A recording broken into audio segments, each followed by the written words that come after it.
जी dear students, आज के lecture के अंदर हम स्टार्ट करने जा रहे हैं प्लाज्मा मेम्ब्रेन को। Plasma membrane is an important structural component of the cell. सबसे पहले तो आपने ये याद रखना है कि हम इस प्लाज्मा मेम्ब्रेन के लिए मुख्तलिफ टर्म्स यूज़ करते हैं।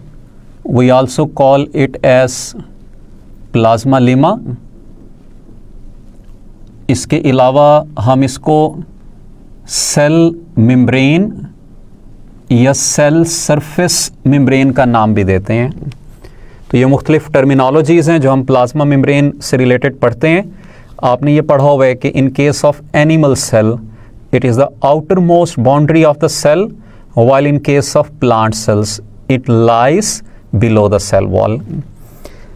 प्लाज्मा मेम्ब्रेन की अगर हम केमिकल कंपोजिशन को देखें तो मैं आपको सबसे पहले इसका एक केमिकल नेम बता देता हूँ कि अगर आपसे क्वेश्चन ये पूछा जाए कि what is the chemical name of the plasma membrane, तो we chemically call it as lipoprotein.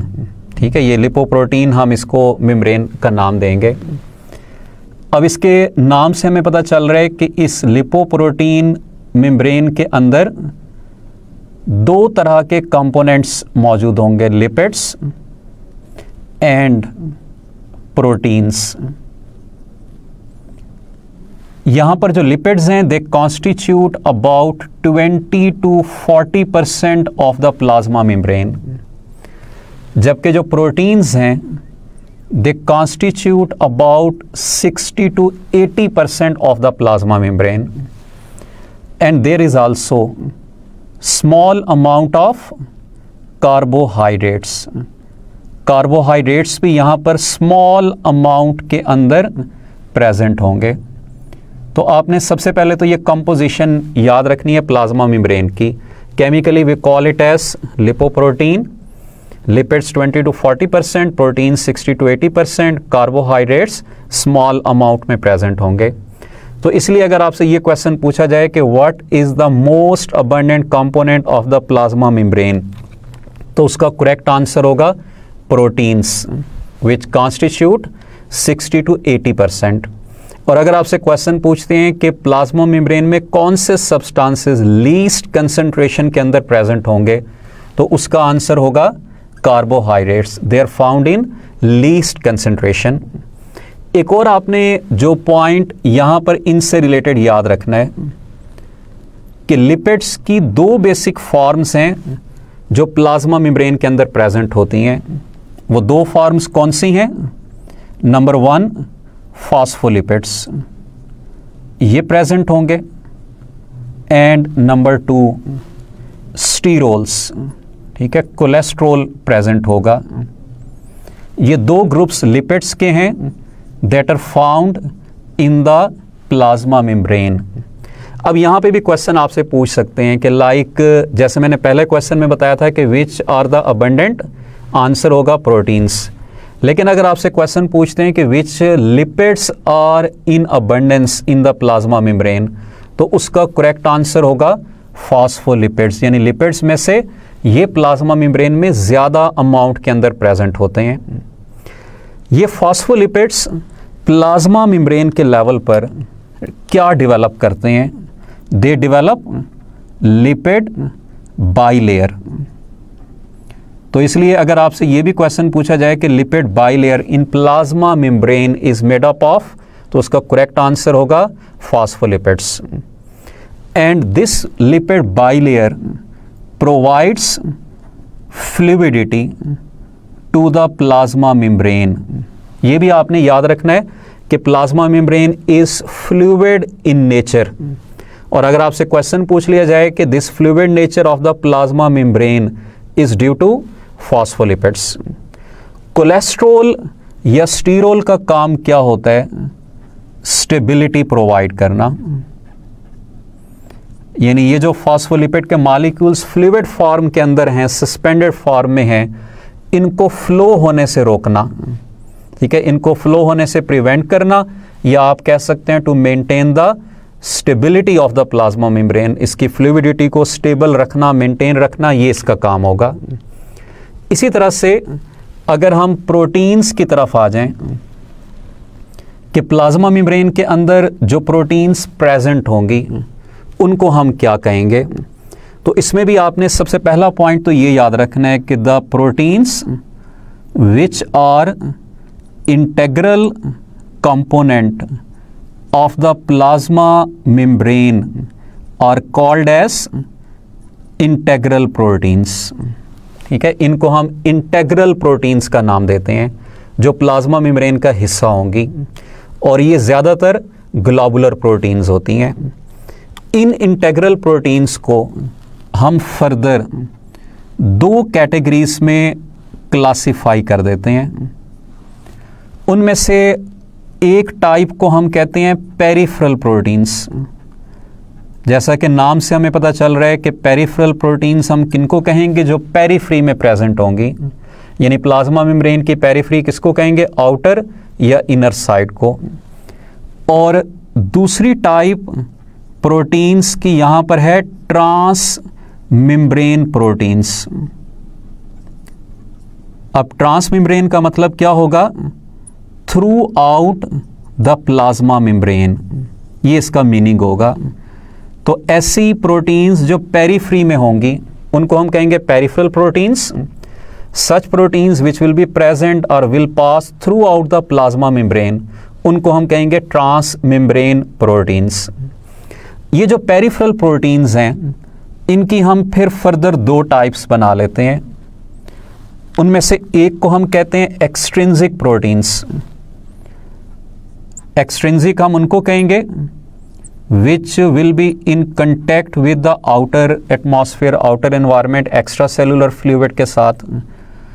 दूसरी टाइप होगी intrinsic proteins की, which will be in contact with the cytoplasm। ये दोनों peripheral proteins की टाइप्स हैं। इसी तरह जो ट्रांस मेम्ब्रेन प्रोटीन्स हैं इनको भी हम फर्दर दो कैटेगरीज में डिवाइड करते हैं। One type is of channel proteins। ठीक है, ये एक टाइप चैनल प्रोटीन्स होगी जिनके थ्रू चैनल मीडिएटेड ट्रांसपोर्ट होगी। जैसे आपने अपने सेकेंड ईयर की बुक में पढ़ा होगा नर्व इंपल्स के केस में सोडियम गेट्स, सोडियम चैनल्स, तो ये यहाँ पे चैनल प्रोटीन्स मौजूद होंगी। दूसरी टाइप इनकी है कैरियर प्रोटीन्स की। कैरियर प्रोटीन्स हम किनको कहेंगे, that are involved in carrier mediated transport. आपने सिस्टिक फाइब्रोसिस के अंदर एक पढ़ा होगा chloride ion channel, chloride ion carrier. तो ये डिफरेंट टाइप्स होती हैं कि चैनल प्रोटीन्स होंगी या कैरियर प्रोटीन्स होंगी। Channel proteins will be involved in channel mediated transport, carrier proteins will be involved in carrier mediated transport. तो यहाँ से हमें पता चल रहा है कि इन प्रोटीन्स का काम क्या होगा, चैनल प्रोटीन्स का या कैरियर प्रोटीन्स का, ट्रांसपोर्टेशन के अंदर। These are involved in transportation. जबकि ये एक्सट्रिंसिक या इंट्रिंसिक प्रोटीन्स जो मौजूद हैं, दीज एक्ट एज रिसेप्टर्स। ये सिग्नल्स रिसीव करने का, कन्वे करने का काम करती हैं। So they act as the receptors. तो आपको यहाँ पे प्रोटीन्स के फंक्शंस पता चल गए कि प्रोटीन्स सेल मेम्ब्रेन के अंदर क्या क्या रोल प्ले कर रही होती हैं। अब हम आ जाते हैं कार्बोहाइड्रेट्स की तरफ जो स्मॉल अमाउंट के अंदर प्रेजेंट हैं। आपसे पहला क्वेश्चन तो ये पूछ सकते हैं कि प्लाज्मा मेम्ब्रेन में कार्बोहाइड्रेट्स को कौन सा ग्रुप प्रेजेंट होगा। तो आपने इस ग्रुप को सबसे पहले याद रखना है, दीज आर ओलिगोसेक्राइड्स। आपने 3 ग्रुप्स पढ़े होते हैं कार्बोहाइड्रेट्स के, मोनोसेक्राइड्स, ओलिगोसेक्राइड्स एंड पॉलीसेक्राइड्स। तो जो प्लाज्मा मेम्ब्रेन का मेन कंपोनेंट होंगे वो कौन से हैं, ओलिगोसेक्राइड्स होंगे। दूसरा आपने पॉइंट याद रखना है कि they will be present only on the outer side of the plasma membrane. ठीक है, नॉर्मली ये आउटर साइड पे प्रेजेंट होंगे और ये फ्री फॉर्म में एग्जिस्ट नहीं करेंगे। They will bind either with the proteins और विद द लिपिड्स। अगर ये लिपिड्स के साथ कंबाइन करेंगे तो वहां पर ये बना देंगे ग्लाइकोलिपिड्स को। अगर ये इन प्रोटीन्स के साथ बाइंड करेंगे तो बाइंड करके बना देंगे ग्लाइकोप्रोटीन्स को। तो आपने पहली चीज़ तो बेटा ये याद रखनी है कि ये जो कार्बोहाइड्रेट्स हैं ये फ्री फॉर्म में नहीं होंगे, they are bound either with the lipids और the proteins and will be present in the form of glycolipids और ग्लाइकोप्रोटीन्स। और ये ग्लाइकोलिपिड्स ग्लाइकोप्रोटीन्स कहाँ पर होंगी? On the extra cellular surface of the plasma membrane. इनके लिए एक टर्म और भी हम आपने याद रखना है कि यूज़ करते हैं, इनको कलेक्टिवली हम ग्लाइकोकेलेक्स का नाम भी दे देते हैं, यानी these glycoprotein and glycolipids are collectively called as glycocalyx. इनके रोल की तरफ अगर हम आए तो आपने याद रखना है कि ये सेल के लेवल पर सेल मार्कर्स का काम करते हैं। अब सेल मार्कर्स का मतलब क्या है कि इनके थ्रू सेल को मार्क किया जाता है। आप याद रख सकते हैं कि ये सेल का पोस्टल एड्रेस है कि लाइक किसी भी हार्मोन ने, किसी भी एंटीजन ने, किसी भी जर्म ने अगर किसी एक सेल पे जाके एक्ट करना है तो वो उस सेल को कैसे रिकॉग्नाइज करेगा? With the help of cell markers. तो इसलिए आपने ये याद रखना है कि ये सेल सिग्नलिंग के अंदर इन्वॉल्व होते हैं, ये सेल रिकॉग्निशन के अंदर इन्वॉल्व होते हैं। यानी अगर किसी भी सेल को रिकॉग्नाइज करना है तो इनके थ्रू रिकॉग्नाइज किया जाएगा। मैं इसकी एक एग्जांपल आपको दे देता हूँ। आपने HIV के केस में पढ़ा हुआ है कि HIV किन सेल्स पे जाकर एक्ट करता है? जहाँ पर CD4 रिसेप्टर्स प्रेजेंट होते हैं। और CD4 रिसेप्टर क्या है? This is actually a glycoprotein. तो इसलिए CD4 रिसेप्टर क्या है? उस हेल्पर टी लिम्फोसाइट का मार्कर है, यानी वो कंपोनेंट है जिसकी बेस पर उसको रिकॉग्नाइज किया जा रहा है। तो ये आपने याद रखना है कि यहाँ पे जो कार्बोहाइड्रेट्स मौजूद होंगे ग्लाइकोकेलेक्स की फॉर्म में, they act as cell markers और ये सेल की रिकॉग्निशन के अंदर इन्वॉल्व होते हैं। प्लाज्मा मेम्ब्रेन के फिजिकल स्ट्रक्चर से रिलेटेड दो बेसिक मॉडल्स आप लोग पढ़ते हैं।